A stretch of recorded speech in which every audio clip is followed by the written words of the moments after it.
Yesu ashimwe cyane mwene data, ndakwakiriye kandi ndagusuhuje mu izina rya Yesu Kristo. Waye ikaze muri uyu mwanya wacu yo time revival, urubyiruko n'igihe cy'ububyutse, amasoko y'ububyutse mu rubyiruko. Ayo ngayo niyo dukomeje kunyweraho, kandi twizeye nta gushidikanya ko izi mbaraga z'ububyutse ziri kuboneka kandi zemewe n'Imana gukorera mu rubyiruko. Dukwiriye kuzishaka kandi tukazigaragaza mu izina rya Yesu. Turi mu cyumweru rero cyo kurebera hamwe, mu kwezi ko kurebera hamwe uburyo ibinyoma ari umwanzi w'ububyutse. Twabonye ibinyoma by'abadayimoni bikomeye ni mu mpeko zabo zikomeye, ibinyoma biri muri sosiyete bitandukanye byinjizwa mu mitima yacu bikabasha kuzana umwijima muri twebwe wo kudutera kugenda bigura intege, kugenda mu ntege nke muri uru rugendo turimo.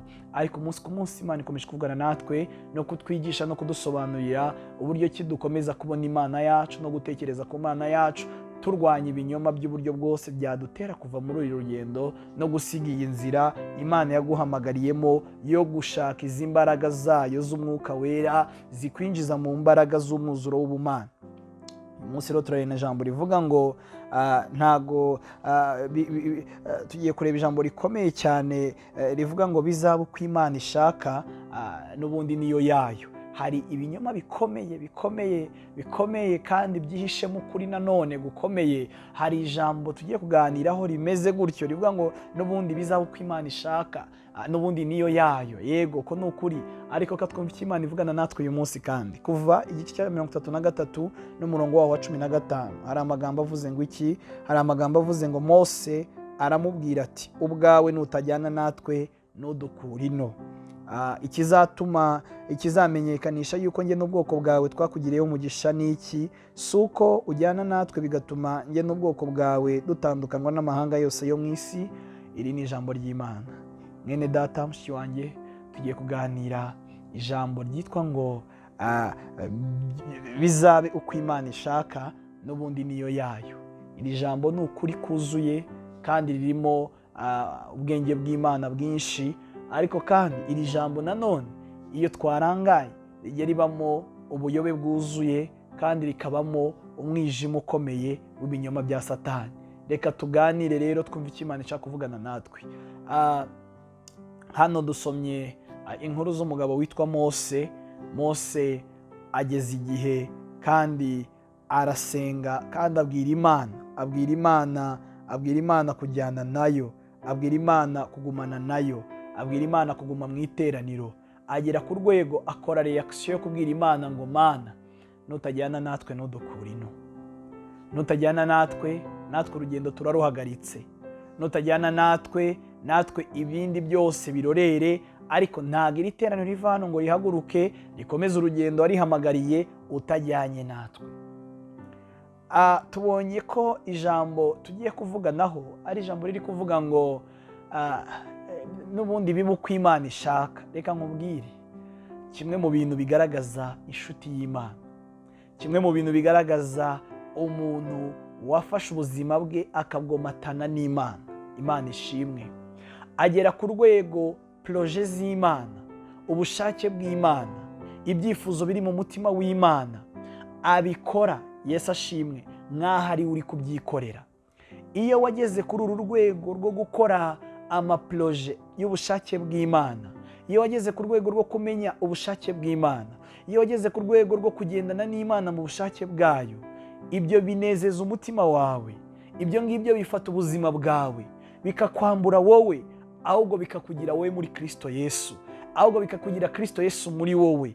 Ibyo ngibyo bituma wowe hanze ya Yesu ntabwo ukiriho. Ibyo bituma wowe hanze y'ubwami bw'Imana ntabwo ukifite ubuzima.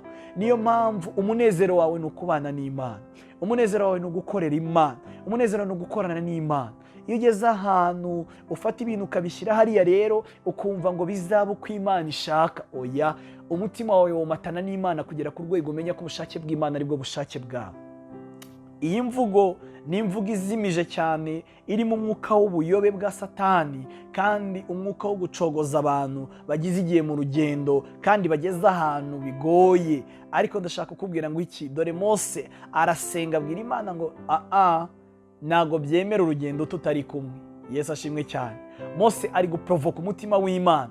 Mose ari gukorera conclusion Imana, kuko Mose arazi neza ko ubuzima bwe hanze y'Imana, iteraniro riri hanze y'ubwami bw'Imana, iteraniro ritarimo Imana ntago ryabasha kugera ku ntego z'icyo Imana arihamagariye. Reka nkubwire, ntago dukwiriye kugira imitima yo gusharirirwa n'urugendo, yo kurakara mu rugendo, yo kurambirwa mu rugendo, kugera ku rwego ibintu tubijugunyira Imana ngo twumve ngo bizaba uko ishaka n'ubundi niyo yayo. Yego bizaba uko ishaka, ariko kandi ubwo gushaka kwayo kugomba kuba umunezero wawe. Yesu ashimwe cyane. Na rimwe umukristo Imana iri kuguhamagarira ngo gushaka kw'Imana kube gushariririye umutima wawe.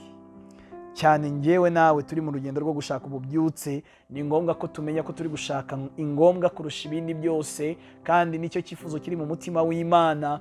Naho ukwiriye kugira ngo ucogore ujugunyire Imana ibintu. Oya, Imana idufashe. Abambasaderi b'ububyutse dukwiriye kugira imitekerereze imeze gutyo, dukwiriye kugira ibyifuzo mu mitima yacu bigumana n'ubushake bw'Imana. Iyo irari ryabaye ryinshi utangira kurwana gutyo, utangira kumva Imana iri kukubangamira, utangira kumva Imana iri kukugora, utangira kumva Imana iri kuvuga ibintu utumva nayo kandi itari kukumva. Ariko ndashaka kukubwira ngo iki, gushaka kw'Imana iteka ryose gukwiriye kunezeza umutima wawe. Ntabwo ukwiriye kugera ku rwego utanga iyo mvugo ngo bizaba uko Imana ibishaka niyo yayo, ahubwo kwa gushaka kwayo niko gukwiriye kuba gushaka kwawe, kandi kugatera umutima wawe umunezero kubwo gushaka kw'Imana kwamaze kwinjira mu buzima bwawe.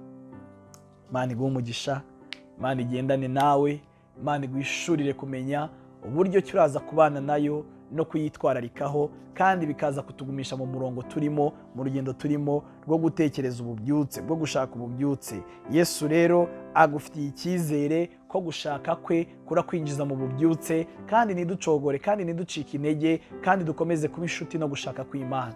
Imana iguhe umugisha mu izina rya Yesu. Ni Youth Time Revival, n'urubyiruko n'igihe cy'ububyutse, amasoko y'ububyutse mu rubyiruko. Yesu akomeje kugambirira kutugendesha urugendo kugera ku rwego izi mbaraga z'umwuzuro w'Imana zikorera muri twebwe. Habwa umugisha, izina ry'Umwami wacu Yesu Kristo rihabwa icyubahiro none n'iteka ryose. Amen.